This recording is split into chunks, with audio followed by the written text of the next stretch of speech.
sitting here this evening. I've got a few things to read. My leg's falling asleep. Oops. My leg's falling asleep and Delilah was in my legs, so I figured I'd just pull out the recliner.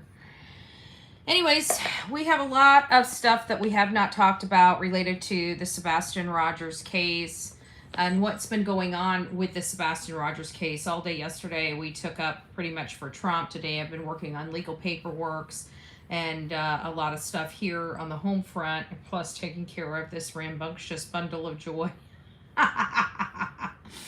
She was full of it today. I tell you what, she was funny, but I finally got it figured out. So the news for Delilah is to put the doggy bed into the chair next to me. Hey Jenny, hey me too.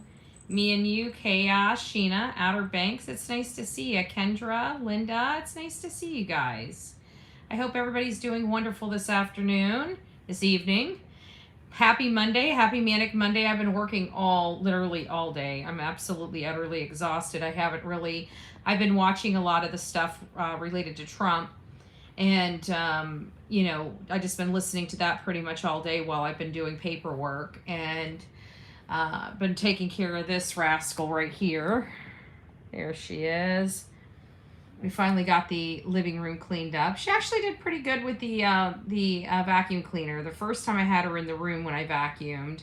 But I vacuumed in here because she's got like a bunch of papers and cardboards and everything else that you can imagine torn up all over the floor. So I wasn't sweeping it. I just went ahead and vacuumed it. And she went for her first walk today on a harness and leash. She did amazing. She did absolutely amazing today on the leash. She didn't fight with me. She walked really, I was so proud of her. Donna, it's nice to see you. Shannon, NCK, North Carolina K, it's nice to see you. Lynette, Kendra, oh, River, it's nice to see you, my love. Kathy, Cheeky is up in the house. It's nice to see you. Stacy, Georgia Patriot, Elizabeth, so Nina. It's nice to see you, Nina. Well, it's nice to see everybody. It's nice to see everybody. Danielle, Cheyenne, Burgess, Mommy, aw. B, Betty fan, saying Betty, and I'm saying Betty fan. Kendra, Brenda, it's nice to see you. I love the coffee, by the way. Trump for mayor. No, we want Trump for president. I need to stop. It's nice to see everybody up in the house. What is this one? Let's see what you got to say. Aw, thank you. I don't know why it does that when we hit too many emojis, but it does that. Oh, good gracious. Car guy. Oh, I have a security threat. I wore the shirt. I wore the shirt all day today. It's nice to see you all. Before I get into Sebastian Rogers, I will take a few minutes. I've been listening to a lot of stuff related to, Donald J. Trump. And there's somebody I can't remember who did it, but they're trying to say the sniper didn't have a clear shot and there was trees there. And I've reviewed and over-reviewed the positioning of where those snipers were on that roof. And they had an absolute line shot to the guy. The tree was not in the way of the one closest to the edge. If you see, he was only like a foot in from the edge or 2 feet in from the edge, maybe a meter total. And there's no way that that tree obstructed him. Also, people keep passing around bunk information that was Secret Service. That was not Secret Service that shot that guy that I'm aware of. That guy had police on the back of his vest. Police.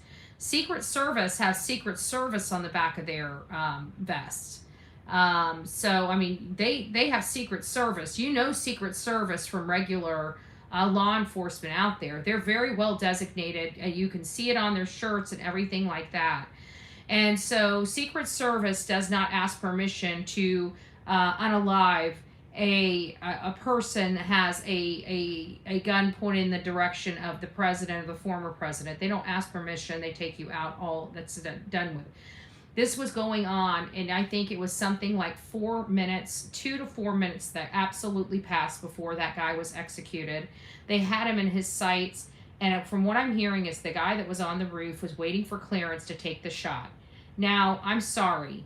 It should have been very clear to all law enforcement personnel on there, when there's a threat to the president's life, you shoot. You shoot. And it really upsets me if that's their protocol, because it got a man, a fireman, a first responder, a dad, unalived, right in front of his family. So I don't know, we're still waiting for information to come out. From everything I know and everything I've heard, they had already identified that building as a high priority building, meaning that that was a concern for security. One of the top concerns for security. This was the building that they all knew about. How it was not protected, I have no clue. And how this guy got up there, I have no clue. Do I think that this was an inside job? I absolutely do. They're saying this man had no military experience.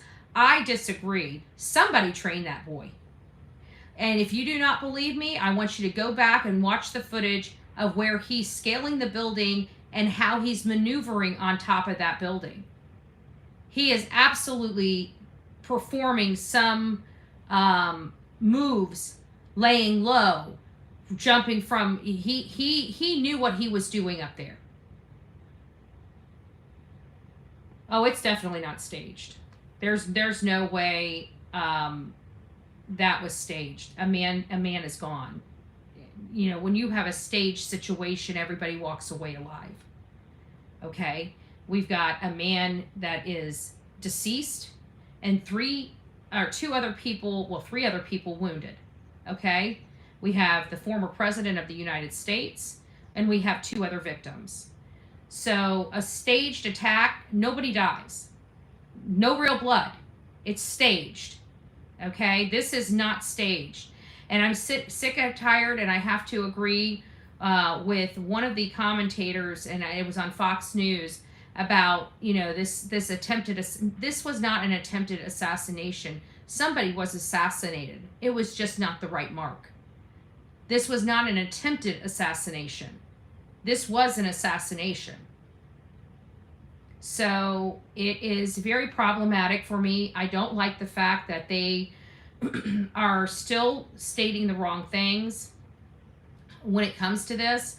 I feel like because they keep saying it's Secret Service, people will think that what they did was right. No, that was not Secret Service. That was the outer side. That was law enforcement. The only thing security that Secret Service is responsible for is past the magnetron things, the metal detectors. That's their area. That's only their area. The outside area, they are at the mercy of the local law enforcement.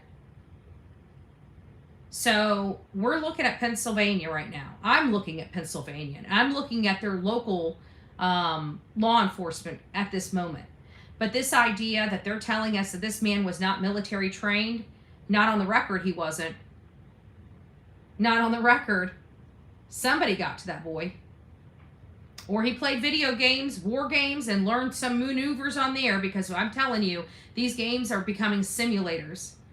When we have, I don't know if you guys remember a few years ago, a kid that had played on flight simulator games his entire life, or whatever he was doing, ends up going and stealing a major freight line, like a carrier. I think, what was it, American Airlines or United or something like that, and ends up flying it. Never had any hours of flight experience in the air, and is able to maneuver and navigate a real plane off the ground.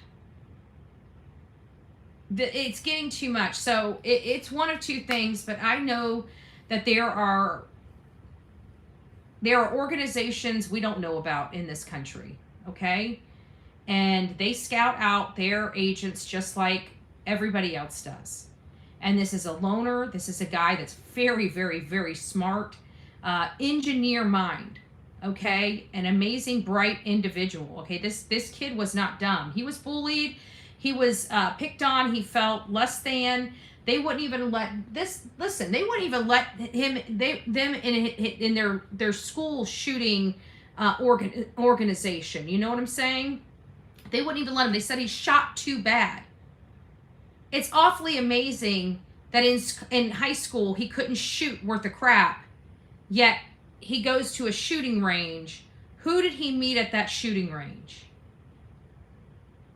You know, I'm looking at this from a completely different lens, because I don't know how a man drove 40 miles away and knew exactly what building he would be able to get on to have a perfect shot toward the former president.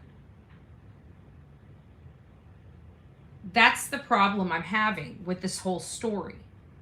Betty, check out Chris McDonough and Dr. Oh, I was watching it. An excellent review of the incident from Ellie's perspective. I ended up having, I got a phone call and I ended up not, but I need to go back and watch it. But I even thank Chris and his show guest. You know, thank you for covering this, because you know it is a sensitive topic. You know, politics has kind of reared its ugly head over the last decade for many of us, and so it's one of those things that it's almost taboo to speak of. And we've got to quit being taboo to speak of and just be more tolerant that there's two sides to this, and we're all entitled to feel and think and vote the way we feel, think, and vote. And that is absolutely the American way. There's a right and there's a left. That's absolutely the American way. And our military goes out there each and every day and fights for our right to go to that ballot box for whatever decision we make. And it should not be something that takes out a president of the United States of America or former president of the United States of America. But the problem is, in this situation, is we knew that this was coming. We knew this was coming for a really long time because of everything they put Trump through. It's like, what else can they do?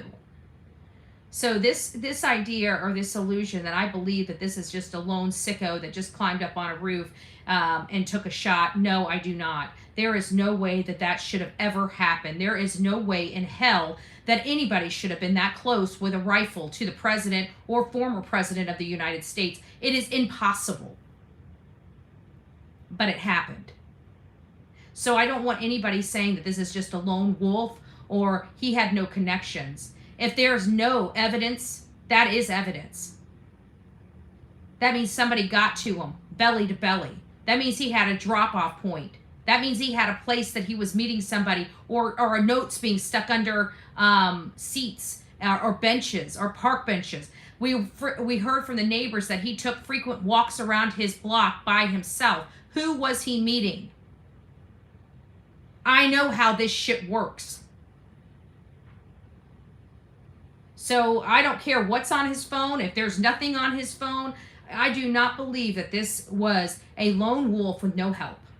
You will never convince this girl, because there's no way that man that does not even reside in that area, that comes 40 miles away from Bethel Park, knew that building would be accessible to him. No way in hell. Because me, sitting in there, I would have thought that building was cleared out of all the rallies I've gone to. There's no way in hell. No way. No way. No way, no how. You're not going to convince me. I have been poring over footage.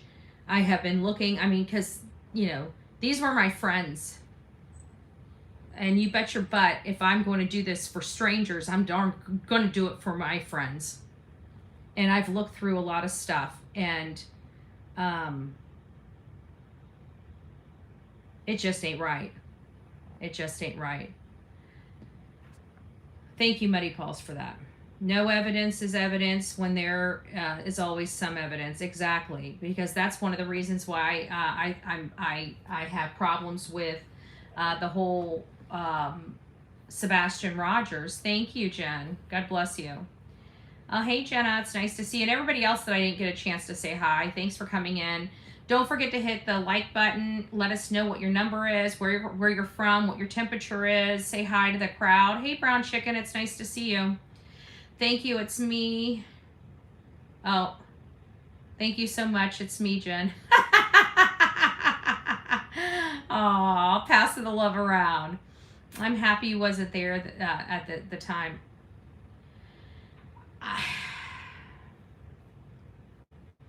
I just keep thinking, if I was, you know, there are a lot of things that I think God protects me from, because I think if I would have seen that in real time, I would have lost my shit with everything that's gone on with me, you know, all this stuff that's really been very traumatic for me for the last, you know, couple years. And then to see something like that, I'm pretty sure that it would, I think that it would have done something to me. I know that my friends, you know, people are talking about the victims, and God bless the victims that got shot, you know, and their families, and Corey's family. You know, I can't put into words how it hurts my heart. But there were a lot of people there, including children, that this event will forever scar, you know, and no matter how we look at it, it will forever scar them mentally. Those are some of the things you're not going to get away from, you know. Like, my friends had front row seats and seeing a man that we all admire almost get executed. I can't tell you what that's like for my friends. And I can express that if it's like that for them, then I have to think that that was the experience of a lot of attendees there. And to me, that's just sad. It's just sad. I saw a few things come in, so thank you guys. Let me just read these things. Oh, thank you, Jen. And then we got, what did they find in the water? So they found a few things that were in the water. So how the whole search thing worked is because they have sonar, and of course they stopped every time they saw anything that could be a bag, you know, anything sunk in the water that looked like it could be like a pickle bag or, you know, something. So they did come across, crossed a few things of interest, but nothing really panned out. So they found, I can't recall, but I guess what it is that it's a sonar. So when you see something, you can't really tell what it is on the sonar. Apparently you have to drop a pin, and then you've got to turn around, you got to try to find that, and then you got to send somebody down there to look at it, or, you know, see if you can grab it or bring it up. So before they grab it and bring it up, obviously somebody's got to go down there and check it out to see if it's even worth bringing to the surface to check out further. So, and like I had reported before, I think it was on their day 3 of searching. I had checked in with them. I hadn't heard, like I heard when they first, you know, right after the interview, or maybe it was right before the interview. And they ended up going out in the water that day. I didn't talk to them that night. I didn't talk to them the next night because I knew they were out working and I didn't want to disrupt them or anything like that, you know. And then they were out the next night, and so I hadn't heard from them in 3 days, and I figured I was like, you know, I just texted them and said, well, you know, I haven't heard from you, so I'm hoping that you guys haven't found anything. And that was like at 6:30 in the morning or something like that. I didn't hear from them. And then that night, they called me on FaceTime as they were coming in, and you could see the whole team on the boat. And you know, I got to say hi to everybody, and they were just kind of filling me in that, you know, thank God they haven't found anything. And what they mean by that is because, in all fairness, they're out on the water. That's a recovery effort. That means that if they did find him, he would be deceased. And many of you guys know is that Seth in his heart and soul believes his son is alive. So them not finding anything just helps restore some hope for his father. And so those were the things that they had found. And they expressed that to the news reporter, from my understanding, but she you know, said that, and it was, you know, they did have things of interest, but when they got down there, they weren't anything. So it was kind of I don't know how to say, partly right, you know. So 99 plus temps feel like 99 in Florida. Oh, 99 in Florida feels like 120. Our humidity sucks. Our humidity so sucks. Enlightened Being, hi from Florida. They are saying FBI can't get into his phone. Well, I find it, awfully funny that nobody has the codes to get into his phone. You know what I'm saying? Nobody has the codes to get into his phone? Really? Aw, Sherry, thank you. God bless you. You know what I'm saying? Like, didn't they go through this once before and then they found a way to break into the phone? Or Apple helped them but acted like they didn't help them. It was one of the two. And I just don't understand. I'm sorry, but with the Patriot Act, there shouldn't be nothing that can't be broke into by the top investigative bodies in our United States of America. And if somebody is creating an item that can't even be broken into by the top agencies of the United States of America, I have a problem with that, because all of our privacy is stripped from us. And while I'm definitely a privacy person, I think with good cause, you have no privacy. I'm sorry, right? With good cause. This is good cause. Like, I don't care what Apple needs to do. But yeah, get the FBI in that phone. Don't know what to say.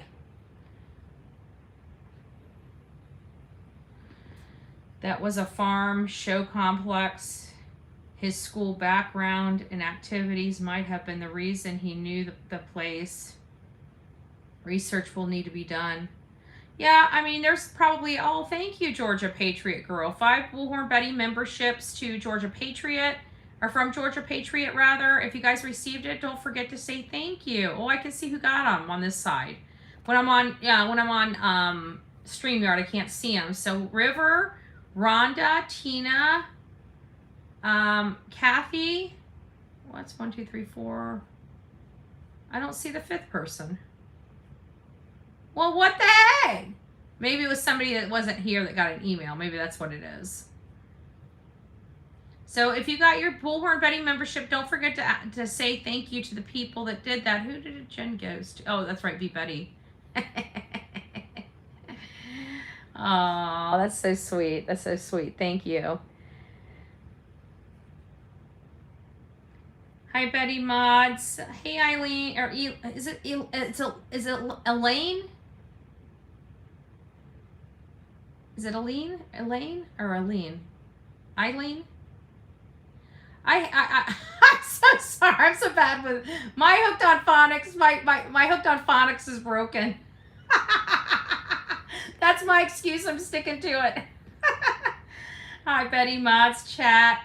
We got tornadoes and severe thunderstorms in Illinois. I was watching Storm Chaser Connor. It's bad. Well, be careful. Do you guys have basements in Illinois? I didn't even know Illinois got tornadoes. I guess every place has a natural disaster aspect of it, I would have to think. Oh, Muddy Paws, thank you for becoming the newest member of this crazy crew we call the Coffee Club. We are crazy because we're normal. Would you quit being such a wiggle worm? Oh, are you talking about that guy who has his own channel and he had divers go down and found a barrel and a blanket and shirt? No, I don't think they found any. Yeah, they might have found something like that. I don't know. They were when I talked to him, I was just asking him about the little clip. I only seen this little clip that basically said something about them finding things of interest. And I'm like, and he had explained what all they had done, and so I'm like, how did he skip over this? And so I called him, and he's like, and so when he started talking to me about it, I remember he did say, we did find a few things of interest. I remember him saying that to me, and I just didn't think of it like that because he had explained to me in the conversation that they ended up not being anything, and that it takes about 30, every time they find a spot, it takes about 30 minutes to clear because they've got to, go over it, check it, make sure that it's, something that they want to look at.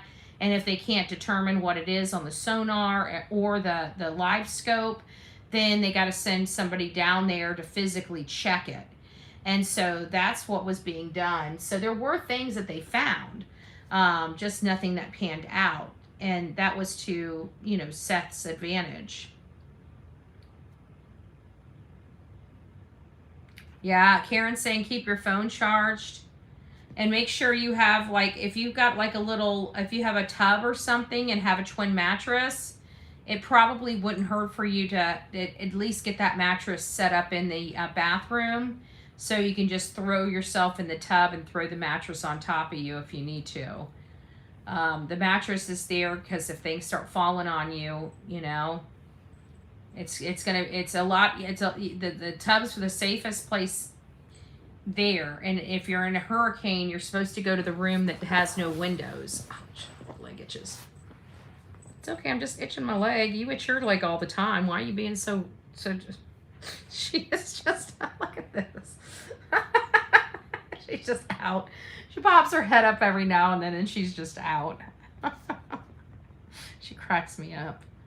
People kept telling the police there was a man. Yeah, they did.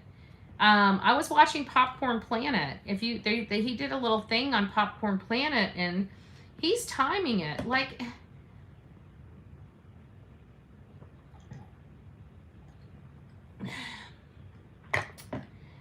there is no way in the history of our country since, like, Reagan, that anybody should be close enough to a president to get off a shot. Granted, sometimes you've got, no choice because you're out in the public and the public's coming up to you and you have Secret Service there, but you have no protection. That would be a different story. But here we have a rally where law enforcement set up the perimeter and set up all these things, these countermeasures, days, weeks before we ever get there. Secret Service meets with local law enforcement and walks the entire property with them. They make all these different stages of perimeters. I mean, this is something that we see from rally to rally. And so there has never been a time at any rally I have ever been to that anybody could ever potentially get close to the president with any type of weapon. And you're telling me you've got a building and a rooftop on the outside of the interior perimeter, still part of their perimeter, just not the part of the perimeter that's manned by Secret Service. It's still part of the perimeter. There is no way in hell that person should have ever been able to take a gun and get on that building. Period. And you could tell that was a portion of the perimeter. You want to know how? Because you saw people out there in that area that were attending that rally on the outside perimeter. And they were calling. They were watching. This man had moves. I watched him I zoomed in on Thomas when he was moving on that roof. Zoomed in on him and watched his moves, very, very calculated. Okay? This is not somebody that didn't know what he was doing. This is not somebody that didn't practice these moves. This is not somebody that just woke up one day and said, I'm going to just, unalive the president. This is somebody that trained for this day. Period. You don't believe me? My receipts are all the footage. But focus on the footage with him in it and him alive and him going on top of that building. Yes, there is footage out there. And when he gets on top of that roof, I want you to watch how he handles himself. This is not an untrained person at all. Not untrained at all. People kept telling the police, they told him, listen, I watched that police sniper, and I'm going to call him a police sniper until somebody can tell me his name and how he's associated with the Secret Service. I know most of the Secret Service that are out there on these Trump rallies. They see me every time. When stuff doesn't go the way that they're supposed to go, Secret Service, they let us know that it ain't them, right? Because we talk to the Secret Service like literally every time we're at these rallies. The Secret Service people that are stationed with Trump are the same Secret Service that are stationed with him from rally to rally. So we know each other. I'm telling you, I didn't recognize those people. And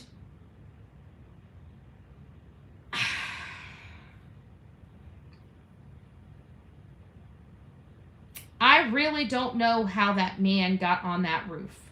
I don't know how that could possibly be possible. And I watched that sniper, or whoever that was, that police sniper, look in his scope twice. You have a man on the roof with 40,000 people below. You see somebody with a gun that's not supposed to be in a secured area. You shoot first, you ask questions later. Period.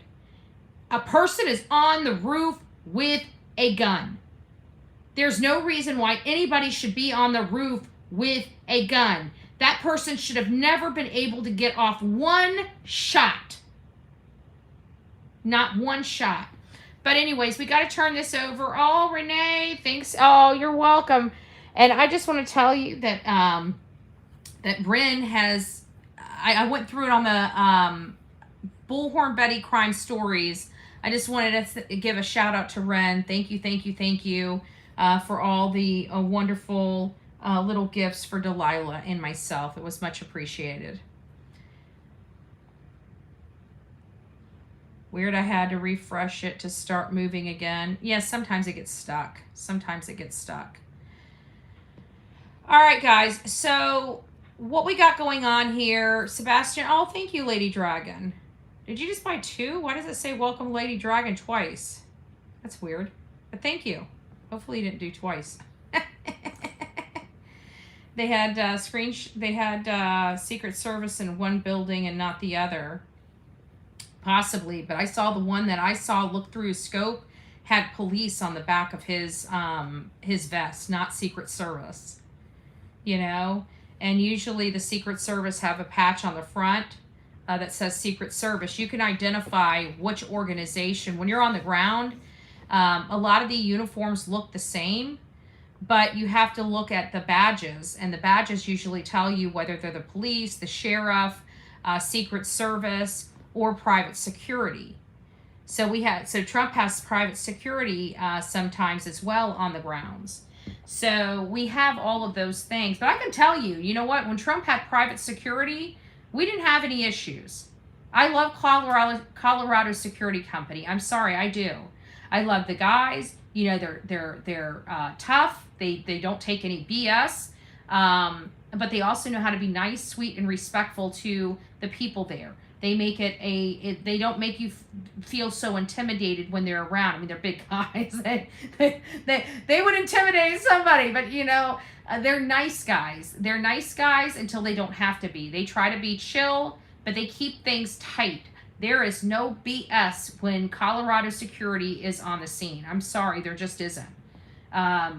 I wish that they would turn Colorado security and license them as Secret Service, because I'm telling you, the people at Colorado security protected Donald Trump the absolute best. Not to dog any of the Secret Service men and women that were out there and put their bodies in the line of fire. God bless those agents. But I'm just saying that Colorado security, they didn't let none of this stuff happen. They just didn't.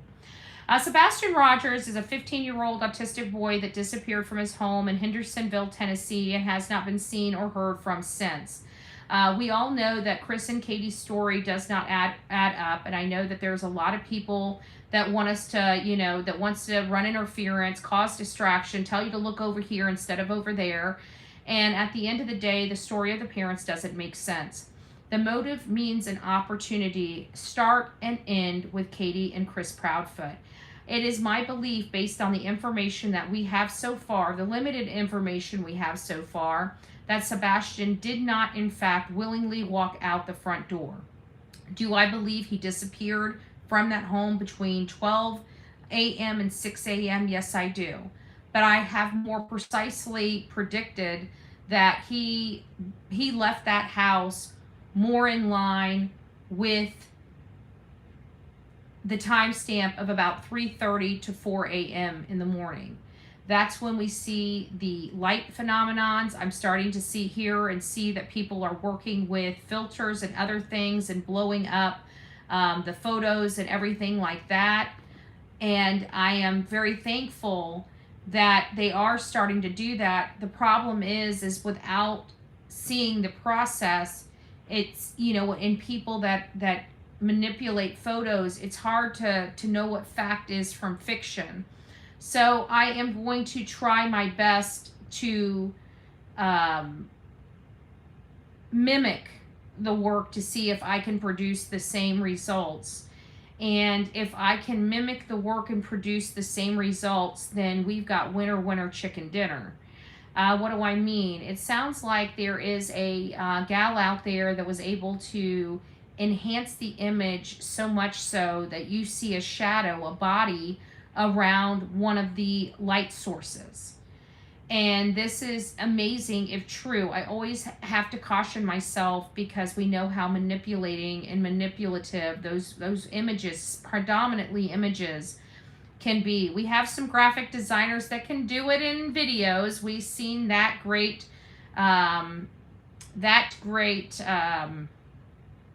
gift when they tried to say that, our Tony was, you guys all know what I'm talking about. It was disgusting. It was not a funny joke. It was very despicable that somebody did that. But they can do it even on videos. But it takes a little bit more training on a video than it does a photo. And so photos are a lot easier to manipulate and screw up and, and make something there that isn't there. So I don't know who this creator is. I would never call somebody I don't know a liar or anything like that because I don't know. It did look pretty stinking good to me with me knowing how overlays work. It did not look like an overlay. I will be honest. I'm looking at it. That's what's making me decide to try to replicate it because I feel like it is legit. But before I give that, that seal on it, I want to make sure I can replicate it or get something damn near close where I can say that that is most likely a very accurate depiction of that blown up and enhanced. But this will be a move in the right direction if true. That means that there was truly a person holding a light source, and this will dispel anybody saying that it was a lightning bug or it was, just something glaring across it was some dust on the lens of the camera that blew off, or what a number of just like the jackoffs that want to say this was a staged assassination attempt, right? It's like these people are so dense in the head, they wouldn't know the truth if it came up, smacked them in the face, gave them a black eye, and sent them home to their mama, right? They would not know the truth. They don't know the truth if it was a rattlesnake sitting next to them. You can't, there's no point in arguing with idiots because you'll just look like an idiot. So what do you do? So long story short, we don't believe that Sebastian walked out the door willingly. And something that helps corroborate that information is the fact that the shoes were left behind, which is, in my opinion, is the fatal flaw for Chris and Katie. I think they just forgot. Everything was moving so quickly. They needed to clean up. They needed to get him out. The last thing they were thinking of was putting shoes on his feet. I guarantee it. And so we got a situation where the theory of him walking out, no teenager that doesn't run away from home isn't going to run away from home with nothing. He had not even a jacket on. He had no shoes on his feet, not a jacket on in a freezing cold night that would make anybody shake in their boots, okay? It was cold that night. Let's not forget that. He has sensory issues. He doesn't like dirt. Yet they believe he walked out the front door and disappeared in the woods. I mean, it doesn't make sense. Not one parent has ever stated that this boy likes the woods, likes the dirt, likes the grass, likes the bugs. As a matter of fact, it was just the opposite. So then you sit there and couple that with the fact that Katie's story has changed about what happened that night. Not necessarily the day before, because the day before, let's face it, it's vague. It gives you, she gave you highlights. We have been given highlights of the day before. Highlights. Hardly anything. Definitely a lot of room to wiggle the day before. So it makes me wonder what else they did we don't know about. Because it looks like they did a lot of crap that day. And she's very vague in the who, what, when, where, and how. So but putting that aside, we know that they returned home and that he returned home most likely alive. I know that that's up for debate as well, but for me, he came home most likely alive, and he most likely went to his room. The issue is all this transpired on a Sunday, okay? The problem is on a Sunday, he has to get up and go to school the next day. Why would Katie be taking him on this overstimulating day on a Sunday and thinking she's going to have no problems putting him down to bed? Many people believe she did have a problem putting him down to bed. I personally believe she had a problem putting him down to bed. However, many people believe that she may have given him some of his sleep medication. And I remember not really being on board with the sleep medication, because I kept saying, I feel like if she accidentally gave him too much and he was not acting right, then she would most likely call for help because it was unintentional and, oh my gosh, he's not responding, something's wrong. But now that I was sitting there and I said that the reason why I think that she either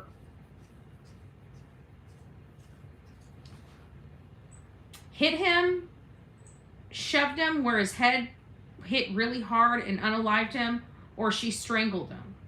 And I came across that because of the bruise on his Adam apple. But, going back to the pharmaceuticals and the medication aspect of it, one of the reasons why she wouldn't call law enforcement if that was the case is if he had so much in his system, there's no way it could have been determined that she accidentally did it. You see? And it is possible maybe with the pharmaceuticals. But I think that would have been, they would have been able to tell that really, really quickly by his medication. If there was that much medication missing, I think they have their means, right? I think they have their means of what happened. But if all of his medication is spot on, then she gave him the right dosage. That means something else happened in that house. We've learned through this situation that Sebastian, and I always said it, they already have it in court records that Sebastian hurts himself, is a self-harmer, so to speak. And if that's the case in those court records, I said this at the very beginning, and everybody was so offended that I brought this up. And I sat there and said they could hide abuse of him, because if he has marks on him, they can just say he did it to himself, because there is a history of him doing it himself. And now that we find out who Katie and Chris are, we have to assume that there had to have been a few things that they did that they blamed him for, in my opinion. If he had been giving too much meds, she could have blamed him.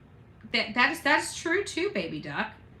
I think what had happened is I think she strangled him. If you really want to know, I don't think Gannon Stout, I don't think that applies. And if you guys know about Gannon Stout, that was awful. That lady stabbed him, shot him. I mean, she was evil. And I think Katie's evil too. I really do. I think Katie is absolutely evil. I think she is so manipulative and narcissistic that she wanted her life. She was tired of a ball and chain around her neck. I think Chris and Katie, if it was premeditated, concocted, maybe they talked about it, maybe he didn't. But there's a piece of me that feels like Katie did this all by herself, and just acted like it was an accident to her husband. And why do I say that? Is because it's the February 26th date. That was so personal to her. In my opinion, it's so personal to her. She hates Seth. She was married to Seth for 8 years, and her son disappeared on the 8-year anniversary of the day she filed for divorce. Like, that to me is nuts. We have 570 people in the chat. If you guys haven't already gone out and liked it, please consider liking this live and letting us know where you're from and what the temperature is in your area. It helps the whole community find out what the temperature is, and if there's any major storms going on in your area of any kind, or we have a person in Illinois reporting a tornado, please let us know so other people that may not have the news or TV service that may be watching on here can get an idea of what it is around the world and around the country. I do appreciate that. I also wanted to let everybody know that I am currently working on doing a protest at Sumner County Sheriff on August 26th. August 26th marks the 6-month milestone for Sebastian Rogers' disappearance. And so we're going to be out front. This is going to be a protest of love. This is not going to be something that's going to be nasty. It's going to be loud, but it's not going to be nasty. It's going to be of love. It's going to be breaking down the case, begging for help of law enforcement, begging for them to clear Seth's name, begging for them to do forensics in Sebastian's bedroom. They have probable cause for that. That should have been done a long time ago. Because let's face it, at the end of the day, let's play devil's advocate, okay? Let's play devil's advocate. If for any reason I'm wrong about Katie, that means somebody most likely came into their home, whether they want to acknowledge it or not. How are you going to find that out, or any strange DNA in the house, if you're not testing for it? There's no possibility of this child walking out the front door because there's no evidence of it. There's no haze. There's no figure. There's no shadow. There's no door opening in any of these cameras. No door opening. No illumination as the door's opening. It didn't happen that night. If he went out, it was some other way, not the front door. The front door has eyes on it. Across the street, it's a camera straight shot. It would have picked up something. Awesome. Yeah, and I'm going to be asking for public support to be there. If you can make it that day, I will tell you this will be a perfect time if you guys want to come, because there's going to be a vigil that's going to take place on, I think 2 days before. I don't know what day it is exactly. I'll have to get the flyer. But I figured if I can kind of, because I was thinking that 6 month is a great milestone. It's not a good milestone, but I don't mean it like that, but I'm saying as far as when we should be addressing law enforcement. 6 months is a great time because we've given them so much time. They've ghosted their public. There's a boy missing. They haven't brought him home, and they've told nobody squat. Like, I sorry, but we need to raise our voice over that. And there's no better time to do that than the 6 month milestone, because 6 months, we want them to know we're serious. We're not going anywhere. We need answers. We need answers for the family. We want to have loving signs. We're not going to be, lock them up. We're not going to be bashing Katie and Chris, because right now I just want Seth to be able to bring in the team he needs to bring in for himself. Law enforcement is running their own investigation, and at the end of the day, nobody wants to hinder that investigation. But at the end of the day, Seth doesn't trust that investigation. And having some second eyes that does just help him, it couldn't hurt at this point. It couldn't hurt.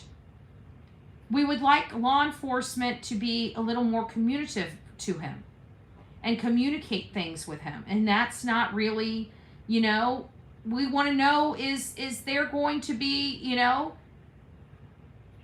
like, I don't know, are they further along?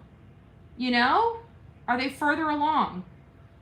So I didn't ask Seth about this because I didn't want him really being involved. This is my thing. But he was on our Bullhorn Betty crime stories. And so, he will, he let me know that he's not going to be participating in this.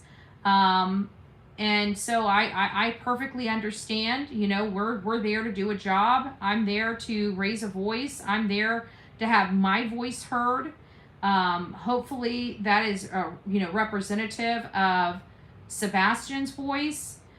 But I'm very gracious that we are going to go there. I mean, at the end of the day, it's already set in stone. I'm going to be there August 26th. And I think it'll be really, really good. And I hope a lot of people come.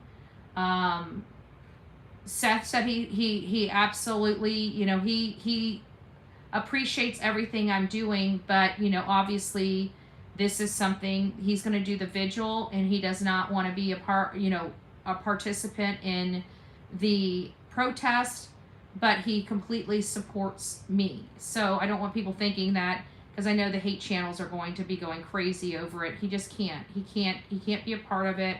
But he did hear about it, and so he just wanted to let me know that. And I respect him for that, and he respects me for what I'm doing. So, and like I told him, I didn't it's better to ask for forgiveness than it is for permission. So, I understood completely, and he understood completely. So it's going to work out just fine. And I told him, don't worry. It's a place of love. I'm coming from a place of love. I'm not going in there to, scream at law enforcement or anything like that. We're going to raise our voice. Our voice will be heard. We're going to be fighting for them to bring Sebastian home. We have no answers from them, and we have no boy from him in 6 months. And I want to make sure that my voice is heard. I want to make sure that it is heard when it comes to this situation. And I hope everybody joins in. I hope everybody that can participate does participate. You guys will have to make your own arrangements to get there and where you're staying and stuff like that. If we get enough people to come, maybe we will do something like, we won't do a cookout. That's going to be out of touch, but we could probably do something like a large cake or something like that, just to have, after everything's said and done, just to have some fellowship afterwards. And whatever's left over from the cake and stuff, I typically take it into the police station, but most of the police stations are open, so at night. But I think it'll be, somewhat during the day. I know it's hotter out, so I'm trying to decide whether the protest should be in the morning, which I'm thinking, I know we don't have always the earliest risers, but I'm thinking we should do it in the morning for about an hour or two before, it gets too hot, honestly. That's kind of where I'm thinking. If you guys have any suggestions or ideas, please let me know. But it will be at Sumner County, and I still will need to call them and get everything situated so everybody is safe to do what we need to do, and we have our little area to do it. And we want to make sure that we're out front, on the roads, waving with Sebastian signs in our hands, letting people know that Sebastian is still missing and that we want to bring him home, and we want to bring him home safely. What I'm doing out there is I'm following statistics. Statistics don't always bode well with reality. Sometimes they're spot on. So I figured if we hit it from all fronts, we hit it from, oh, here's another thing, guys. Here's another thing.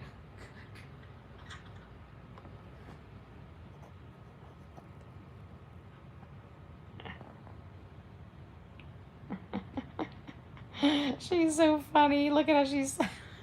Can you guys see that? She's so funny. Oh, she's sleeping. That's how she's sleeping. She's so funny. She's a cutie pie. She's a cutie pie. But I was thinking, we were kind of hitting out on the autistic centers, because the autistic centers require 2 parents.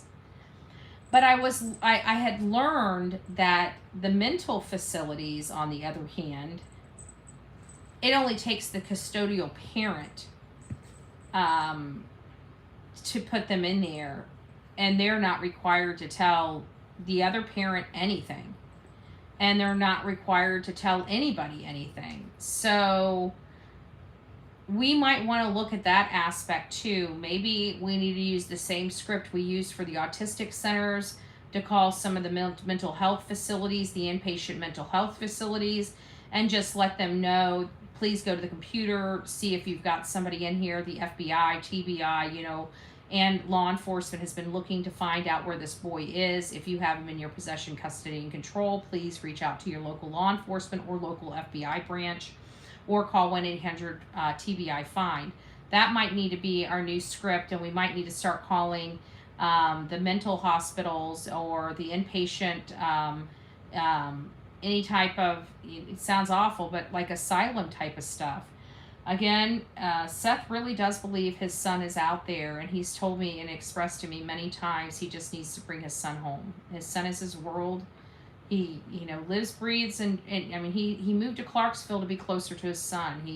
He's doing everything he can to have his son in his life, and his son's missing, and he hasn't been around his son. This is the longest he's been without his son, and he's not doing well. I mean, he's doing as good as possible, but he's not doing well, So it's just one of those things where we just want to support him as much as possible, and I want to absolutely make sure that we're out there, and make sure that we're out there in force, and really show how large Sebastian's army truly is. And again, this is a place of love. This is not condemnation. This is, we want answers. We want to bring Sebastian home, and we want Seth cleared so he can work with different people.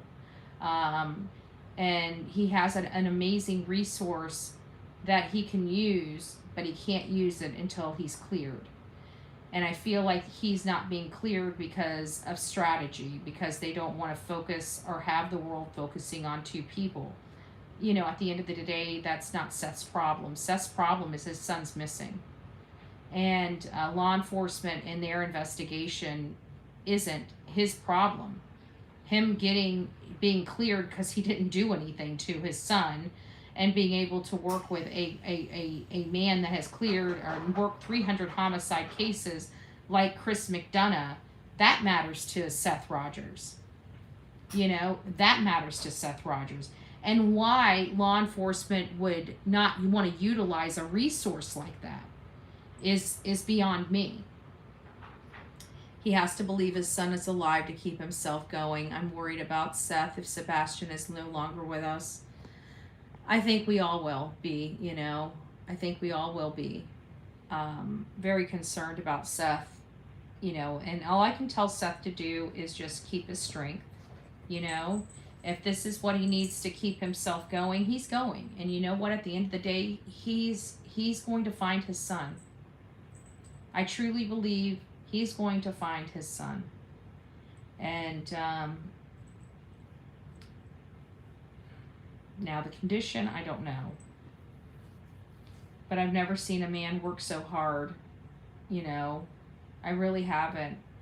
And every time I meet these parents of missing children, it just amazes me how much strength they can have at times. You know, there is a time when the breakdown happens, but the strength that they show is nothing short of amazing. I always wonder where they get it from.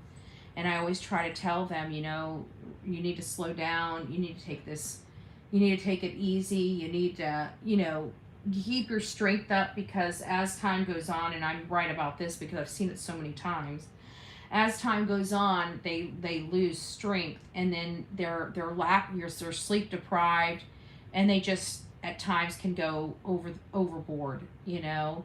And I try to explain to them that they need their strength because the tough road ain't here yet, you know, and they need their strength to get through that.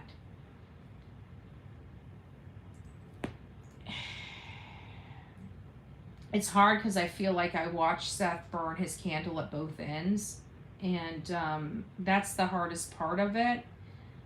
But you're not going to tell that man to stop. I mean, he was down with his shoulder, and it drove him absolutely up the wall. And now that he can move, now that he can do, he's moving. And it's always about Sebastian. I mean, if you it's Sebastian, Sebastian, Sebastian, Sebastian. When we talk on the phone, it's about Sebastian, you know. It's just, we got Katie and Chris talking about themselves, and we got Seth talking about Sebastian, you know.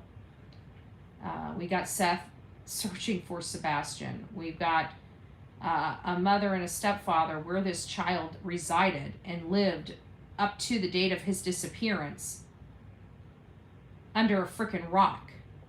No different than Trezell and Jacqueline West. Running off in RVs and stuff, right? Except theirs is a camper. Oh, sorry, fifth wheel. Want to make that crystal clear, right? Want to make that crystal clear. It's not a camper, it's a fifth wheel. Well, you know what? Every time I've seen it, a fifth wheel, it's a fifth wheel camper. They can check him in with notarized. No, Nola's mom. It's more than that. Oh, if you're talking about the autistic centers, maybe, but from what I hear from the medical facilities, it only requires the custodial parent. It only requires the custodial parent. And they can tell the other parent calling in, even if they have parental rights, to take a hike. And so I'm really starting to feel like if he is alive, he's in a mental hospital somewhere.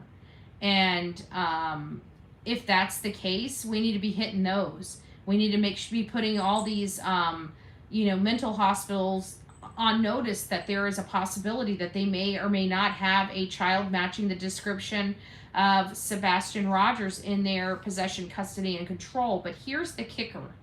In every medical facility, they're required to put you in a system.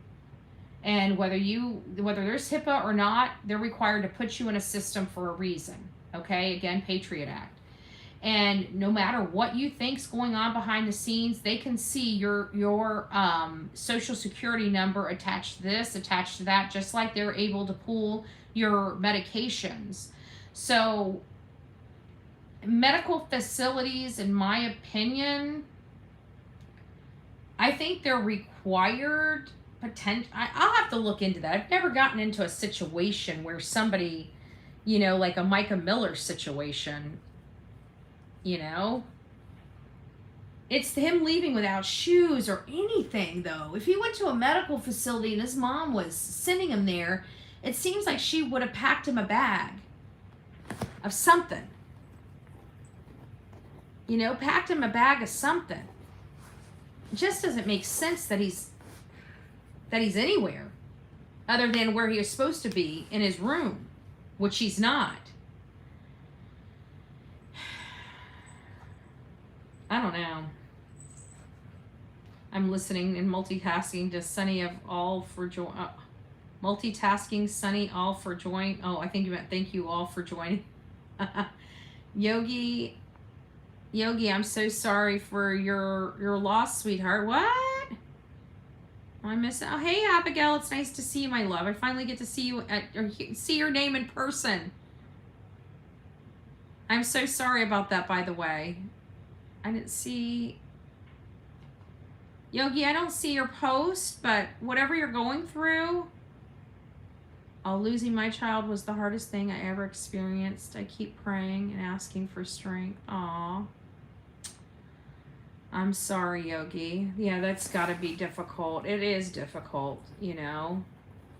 I mean, I can't imagine. But see, this is like the insult to injury thing, you know? Like Seth was getting excited about him being a full-time father again. You know?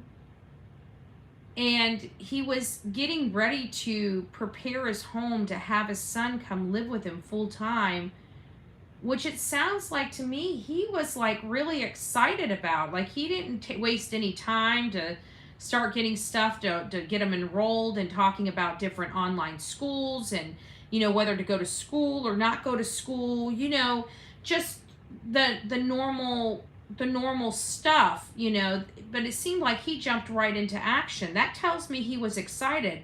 I mean, many parents don't even, like, look at Candace.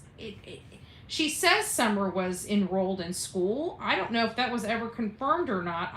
You know, it's hard for me to believe, but if she was, it was last minute. This man was working, his son wasn't even out of school yet, and he's making arrangements for the next, that sounds like an excited father that's about to get his kid. And then all of a sudden, from being an excited father that's about to get his kid to being a father that goes home in silence and stays there for weeks and months. Weeks and months. BHB, could CP or KP bought him a new pair of shoes and used cash? Of course, that's always a possibility, but what's the probability of that? Why wouldn't he just put his shoes on when he was walking out the door? He would not walk out the door.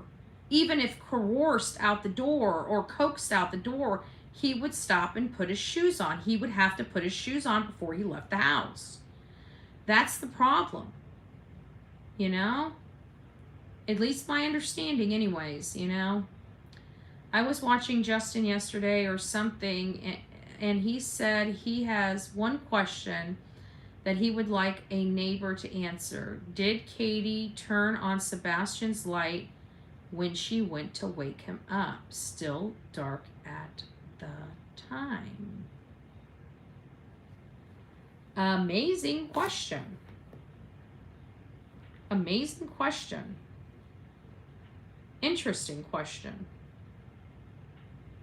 Actually, I think that would be wrong. I think it would be light, because if we listen to Miss Bobby, I think she said that the trash truck came in around 5:15, 5:30. And I think it was already light when they come in. We need to go back to the Bobby interview and listen to how she explains. And I can tell you right about the time it was. Oh, I got Boo Boo here sleeping, sawing logs. Not quite, but she's so cute. She's so cute. Let me see if I can do this.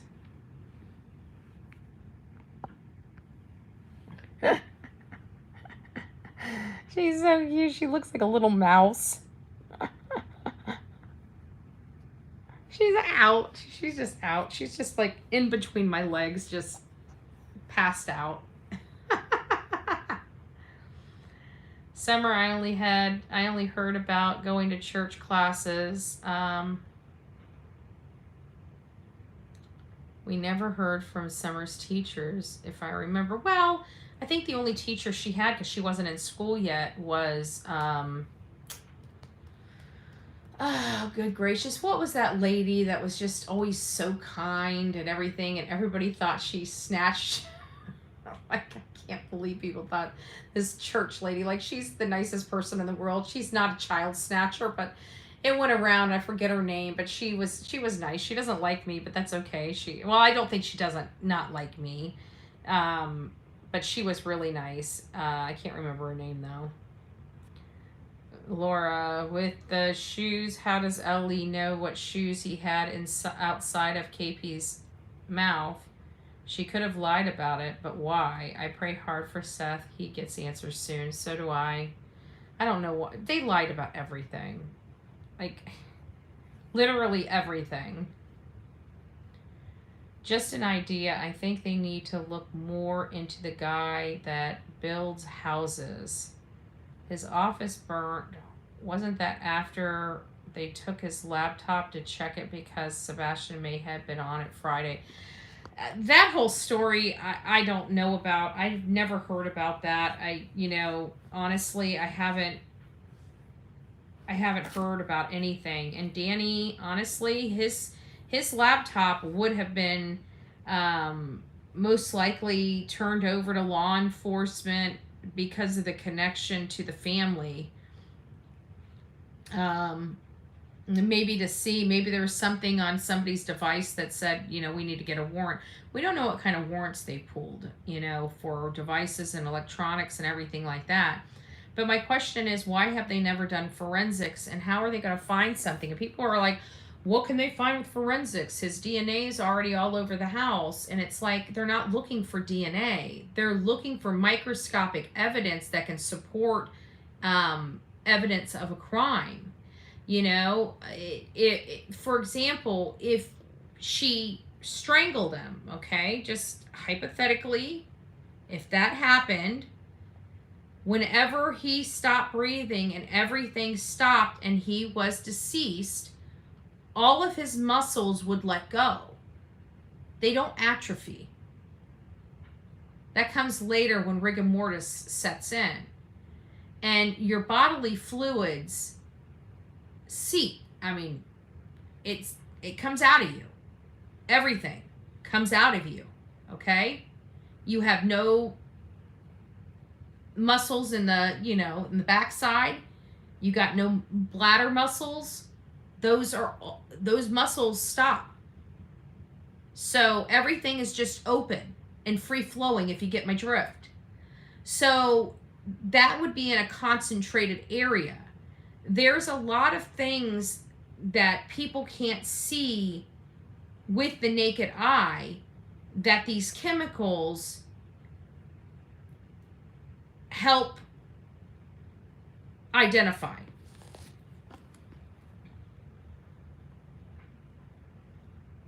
She is sweet. Miss Robin, that's right. Thank you, Miss Moore. Yes, the church lady. Yep. Did you hear about the thing of the internet they found in Sebastian's case? Interest? Did you hear about the things of interest they found? Yes. We went over those about, a few minutes ago, but the things of interest, they didn't turn out to be anything, but they did have to stop. So basically, how this was a water recovery. And what they were doing with the water recovery is they were doing sonar of the bottom of certain areas that they were doing. So every time they came across like an item that they couldn't identify, they had to cross over it, and then they had to confirm they can't identify it and see if they can try to identify it. He did have a live scope that went down about 15 feet, I think he said, and could double maybe if it was deeper than that, I think is what he said, or maybe I got it off just a little bit. I may have misunderstood the live scope thing, because I did hear 15 feet. I don't know if that's if that's the extension, or if that's how far it can go down by itself. So they live scope it, and if they can't see what the object is, then somebody has to get into the water and physically go down there and inspect it. So every time they found one of these items of interest, they would have to go down and check it out. Nothing really panned out for them. They didn't find anything that they found a lot of stuff of interest, several things of interest. I don't want to say a lot. I think it was like, I think he said maybe 6 or 7 items, but each of those 6 or 7 items took about a half hour to clear because of, you know, they had to do certain things. They want to make sure that one, it's something they can't identify. 2, you know, when somebody goes down there, they don't want them disturbing the area or anything like that. And so it's like a half an hour process for each one of these things. And they did find them, but they didn't pan out, unfortunately. Well, fortunately, I shouldn't say unfortunately, because if they did pan out, obviously that would be very hurtful for Seth, you know. And by him not finding anything on this trip gives them a little hope. But there's just a piece of me, you know, and I was even thinking out loud, and I don't know why I didn't think about this before.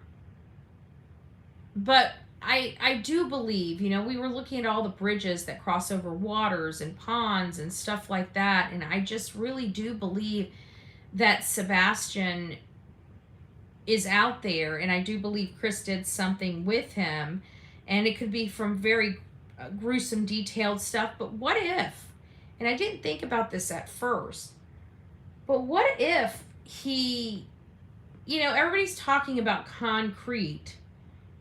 What if he put him in concrete and dropped him in water? Because I was thinking, you know, like we have 10 hours. He was gone for 17 hours. That leaves us approximately, you know, 7 hours just straight drive time, maybe an hour or 2 for cleanup. But we need to be, I wanted to be conservative on that, but we can't, because an hour makes a huge difference in distance. But there is a lot of time that Chris had on his hands away from law enforcement and away from anybody after Sebastian Rogers disappeared. Concrete sets. It has a setting time. I bet you concrete would be hard in that amount of time. Concrete sinks. When you go and look in water, you're looking for particle pieces or a whole thing, right? This might match the surroundings. You know, when you're going over it, with sonar, you would think it was just an ordinary rock. So I don't know. I feel like that might be a good possibility as well. And it's a lot less gruesome, you know, a lot more palatable, but also does the same trick. Oh, well, thank you, Veronica. God bless you. 2 vacant properties were practically right beside her house for sale and vacant when he went missing. That's right, Nola's mom. I think you sent those to me. Those were the ones on Hutch. What was it, 241 and 246? To Alaska. There's another one, yeah. But I don't think he would have trusted his mom and his stepfather. He's too pompous. He has to do it himself, so he knows it's done right. We all know Chris's behavior.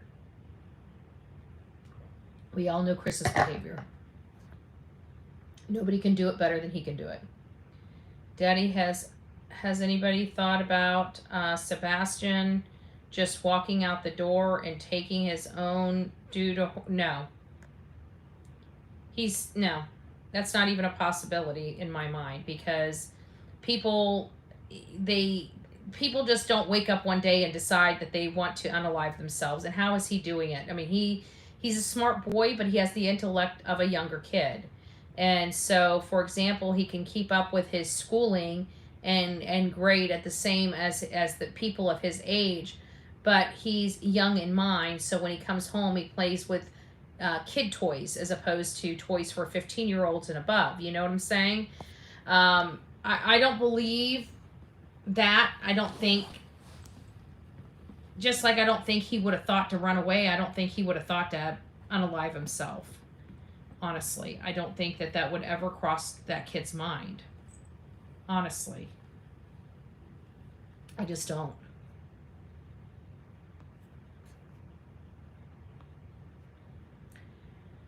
To his 15 hormones, are they going to are going to the chemical in the brain is changing. Supposedly he was abused, and then he had that one kid that do that to him. So it's a lot for a kid to handle. Yeah, it is, but he was getting, it's my understanding he got therapy for that or was in therapy for that or something. I know Seth was really upset for a long time, it sounded like, if I remember everything clear, because he felt like his son didn't get the right counseling after that incident. And there was a lot of, I feel like I feel like Katie blamed Seth for the condition of Sebastian. And I feel like Seth blamed Katie for her not watching her son and allowing something bad to happen to her son, his son, their son. And I think that he thought Chris was a good guy. And I feel like Chris manipulates everybody, and the people that are smart about it, stay away from him and just put a smile on their face. And the people but we've been hearing a lot about Kathy and about taking vacations with, people on the force, and how Bobby Simmons and like even Eric Craddock went to school with Chris Proudfoot. And, there's just a lot of mistrust between law enforcement right now. And I feel like they use their influence to sway the case early on, including the fact that Kathy Bowersox was on the property so early in the morning and is now trying to distance herself from that decision and distance herself publicly from being at that property until after 10:30. And it's because she knows damn well she was up there at Worsham's General Store 15 minutes before Sebastian was reported missing. And unfortunately, she can't change that. Even if she tries to say she wasn't at his house or their house until after 10:30. We have too many eyewitnesses that place her in that front yard at 8:30 in the morning. Too many. She lied through her teeth. The question I have is why?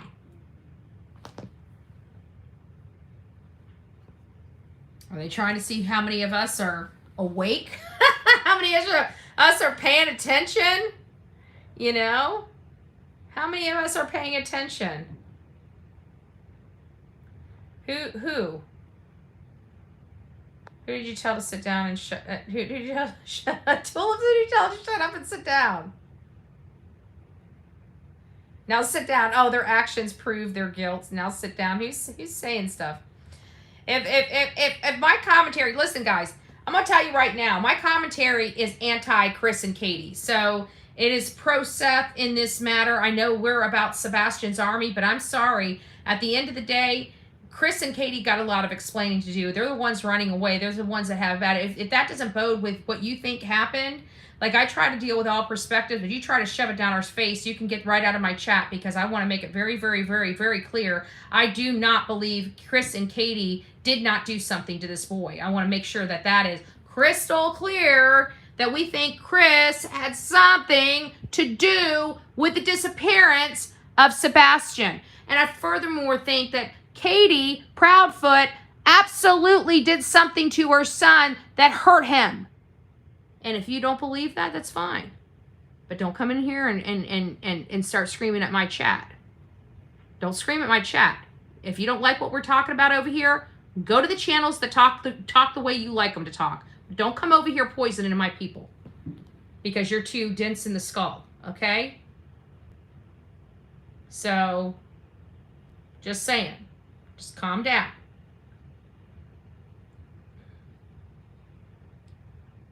I agree, he wouldn't have done it. He wouldn't have. He wouldn't have. I've talked to enough people. We've listened to all three parents say the same darn thing. He's not a runner. He never leaves the house without shoes. He hates bugs. He hates dirt. All of them said that. There's no dispute about that. But somehow Chris and Katie want us to forget them saying that, and he just went out the door without shoes, jacket, or any of his clothes, money, food, or anything. Kids that run away plan running away. Kids that run away usually steal mommy and daddy's money out of their wallet as they're going out the door so they have food or airfare or bus fare or something. He wasn't a stupid kid. Don't time TJ out.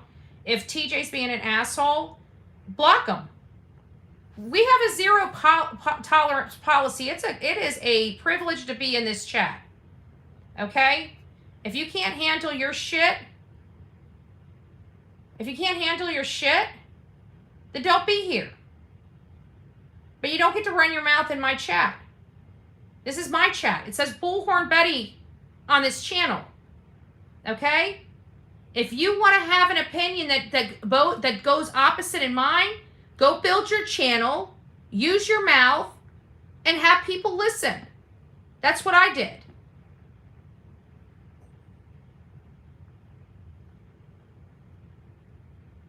There's zero tolerance policy for jerks. I don't know what TJ did or TL did. If you want to be unblocked, you can write me and explain what happened. I'll go through here in a little bit and find out what happened. But one thing you don't get to do is be rude in my chat. Ever. It's a privilege being here, as you just clearly saw. We boot people. You act right or get gone. Chris put his hands on women and children. He has, and we know guys like that don't change their stripes. You know, men that do that to other women and children don't change later in life. They continue doing it. Now, do I believe people can be reformed that have done that in the past? I would think that they could be, but I don't think they could do it alone, because to me, when they do that, it's for power, or it's to feel powerful, or something that benefits that person that's doing it. For whatever reason, it makes that, I feel like men that pick on women and children, it's a power thing to them. And the reason Chris got passed off when someone asked him how long was he with Katie, he said he could not answer that. Well, I know the answer. Katie trick ass was cheating on Seth with Chris. That's what. Yes, we've determined that. Yep. Hey, JC, it's nice to see you. I meant he got passed off. Yeah, no, I agree with you. I think there's enough stuff here supporting that Katie wasn't being faithful to Seth. Excuse me.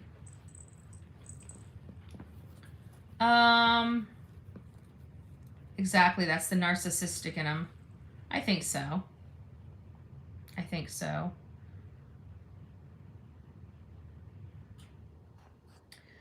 All right, guys. Well, I think that's really it for now. We've been on for almost an hour and a half. So I know I haven't been on here at all today, and I'm sorry. I've been doing a lot of work behind the scenes. I'll try to do a little better. I got a good portion, a lion's share of everything kind of buttoned up. I just, I've got deadlines and stuff like that. So,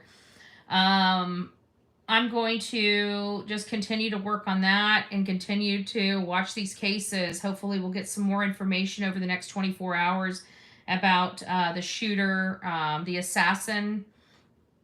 And then we'll discuss this, because I think this is,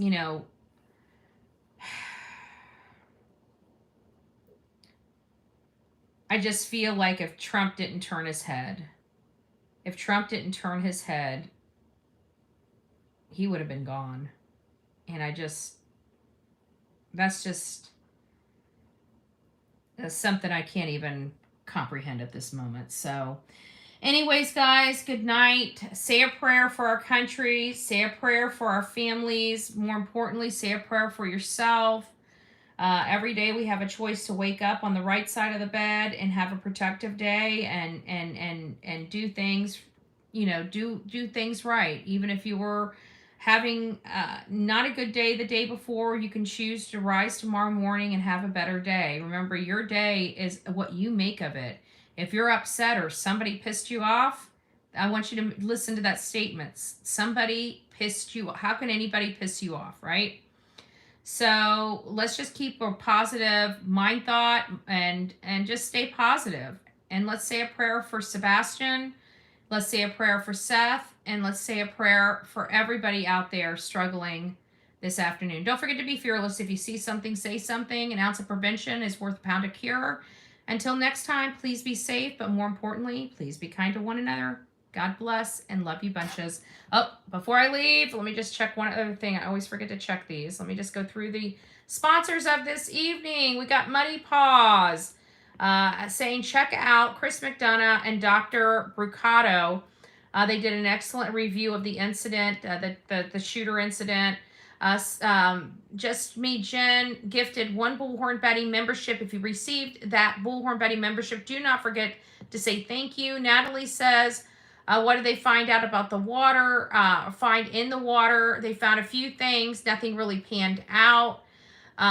Sherry, thank you so much for the super sticker.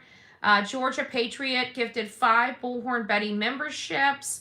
Muddy Paws became a bronze. Thank you. God bless you. Renee, thank you for all you do. Lady Dragon, I don't know how you managed to do this, but it looks like there's two new subscriptions from you and a gifted Bullhorn Betty membership. Thank you and God bless you for that.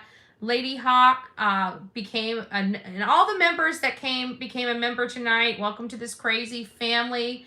Serenity says he has to believe his son's alive to keep him going. I'm worried about Seth if Sebastian is no longer with us. Well, so far we have no evidence that he is not with us. It's just I run off statistics and Seth runs off his love for his son. I was watching Justin yesterday or something, and he said he has one question, and this is a great question, guys, that he would like the neighbor to answer. Did Katie turn on Sebastian's light in his room when she went to wake him up? Still dark that time of year, they say. So, makes a good question. It makes a good question. I'd like to see if anybody could answer that. Maybe if you do know the answer to that, please send that to bullhornbetty@gmail.com, bullhornbetty@gmail.com. If you ever have any information about Sebastian Rogers or any other case that we cover and you want to provide information anonymously, you can do that at bullhornbetty@gmail.com. No matter who you are, I will keep your junk secret, okay? I will keep it secret. You don't have to worry about it. We put the junk in the trunk and we lock it, okay? And you don't ever have to worry about your name coming up. If you don't tell anybody, they'll never know the information came from you.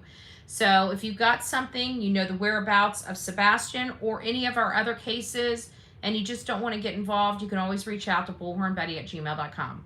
God bless. Rock it out with your coffee beans out. Till next time. See you soon.